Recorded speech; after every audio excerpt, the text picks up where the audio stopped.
G'day. I wanted to do a video just going through the details of my Emhart style challenge lock.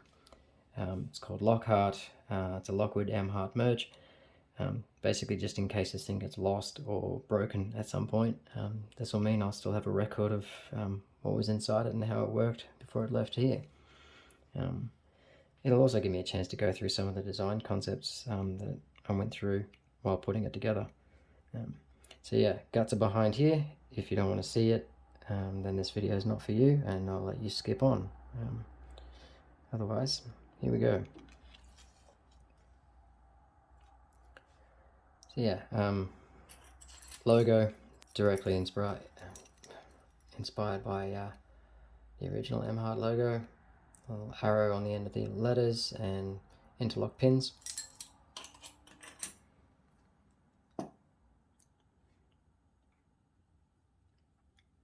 Key.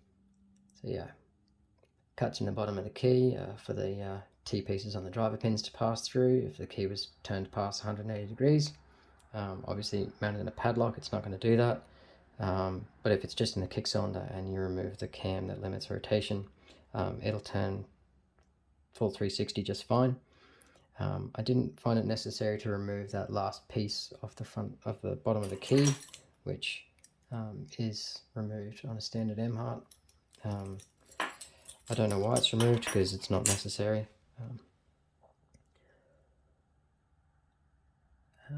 So stay out of the camera's shadow. Sorry, I have to be out in the corner there, but hopefully you can see that those cuts are at angles, some left, some right. The bitting is as nasty as I could pretty much think of while using all the key pin lengths. So as with the standard Emhart specification, there are 5 key pin lengths. So in this key we have a 2, 4, 5, 3, 6 and back to 2. The last cuts here, so from 4 to 5 is max, and same with 5 to 6.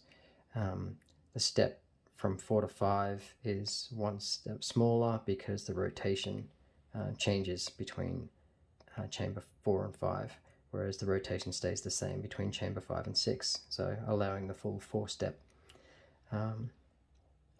As you can see, that 4-step jump from 6 to 2 doesn't leave a lot of material left on the key. It's just enough, but that's very similar to the original Emhart keys. There's not a lot of material left with that jump.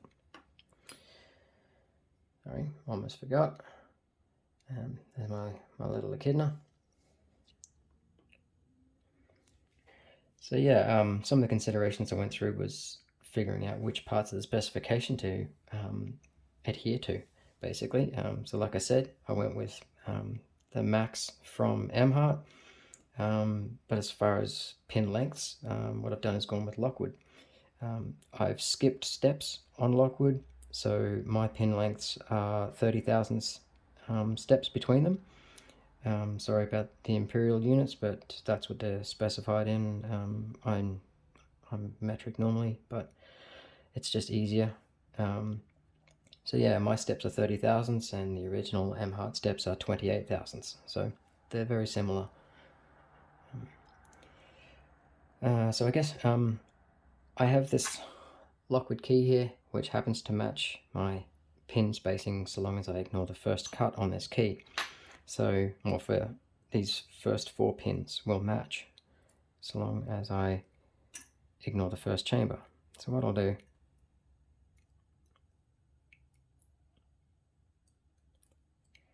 is I'll load up 4 chambers.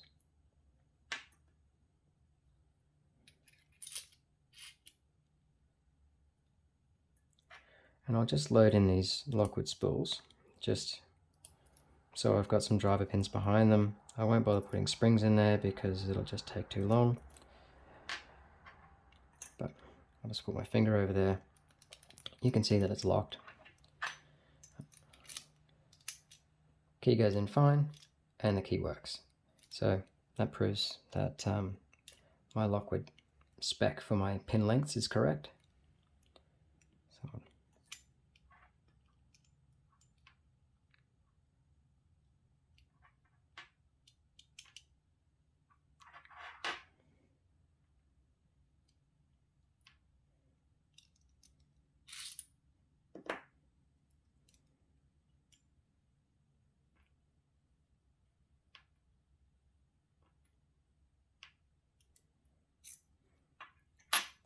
So that's that. So next thing, I'd like to prove that rotation matters.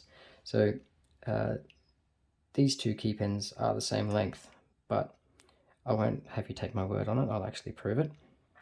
So what I'll do is I'll load up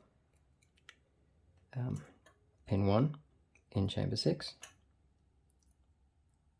and pin 6 in chamber 1, and we'll do the same thing.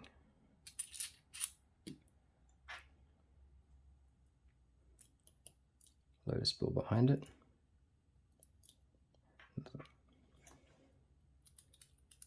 So locked up, and I'll cover it.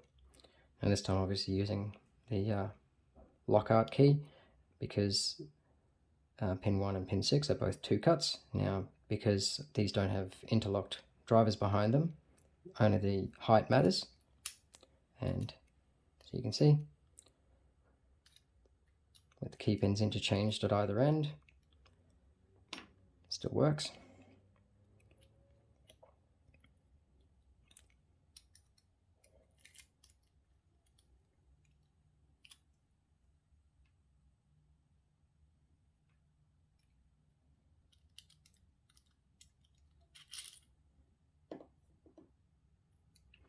And you can also see that these rotations are way out at the moment because they are put in incorrectly.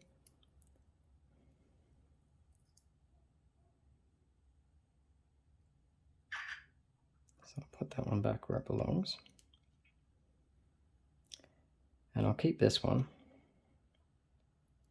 because what I want to do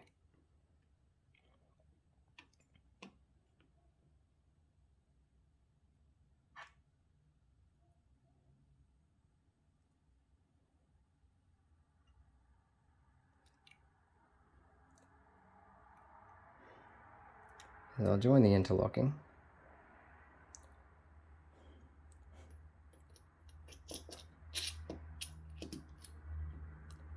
Put the core in. And I'm going to load pin 1 into chamber 6.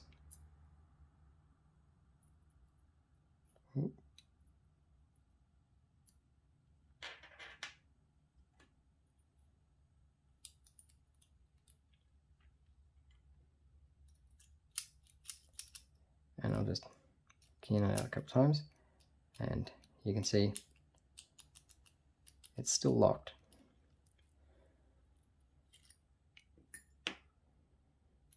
So I'll take that same key pin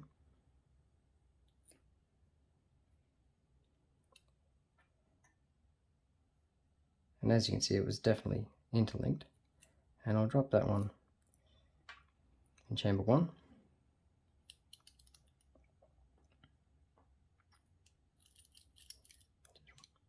Reset the rotation a little bit, put it in, and now she works. So that's just demonstrating that I can actually prove rotation matters in this lock. I mean, I'm only proving it with one pin, but the point is, once I put it all in there and it still unlocks, then that's proving that they all work.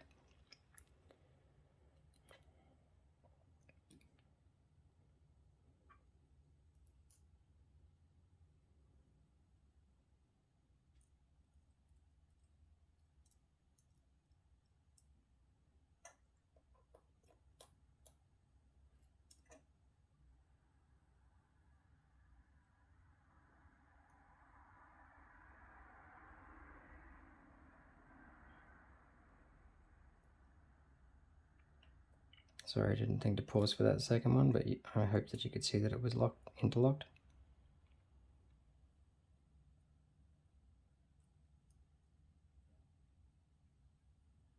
Again.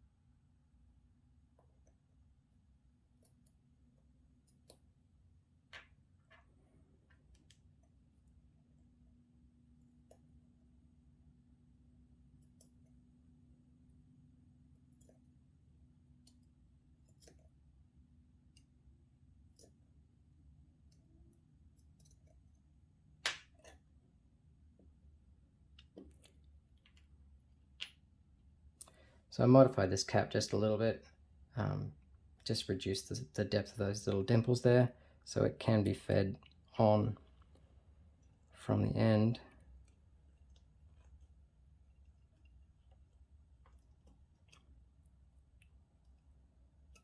But it still catches. It'll also be held in place when the mount goes on there.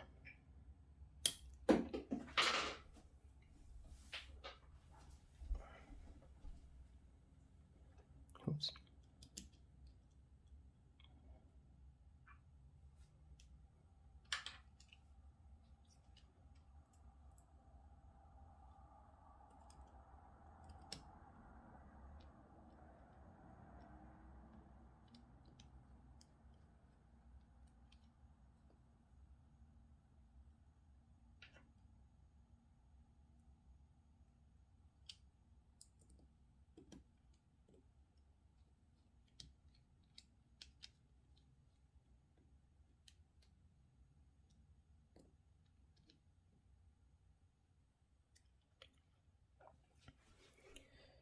There we go, so that's pinned up.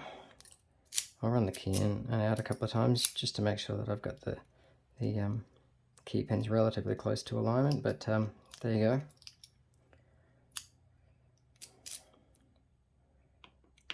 That's a homemade Emhart style key working.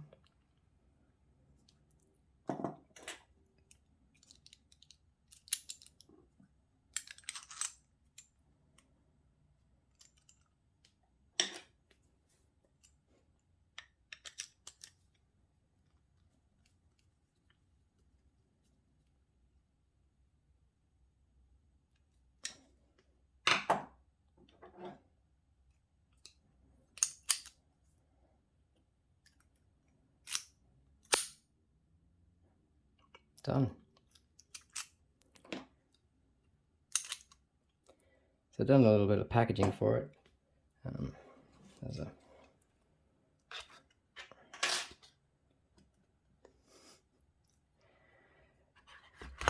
it's just a board box. It's probably a little bit big, but you know, I've filled it full of foam now. Lock goes in. There's a spot for the key.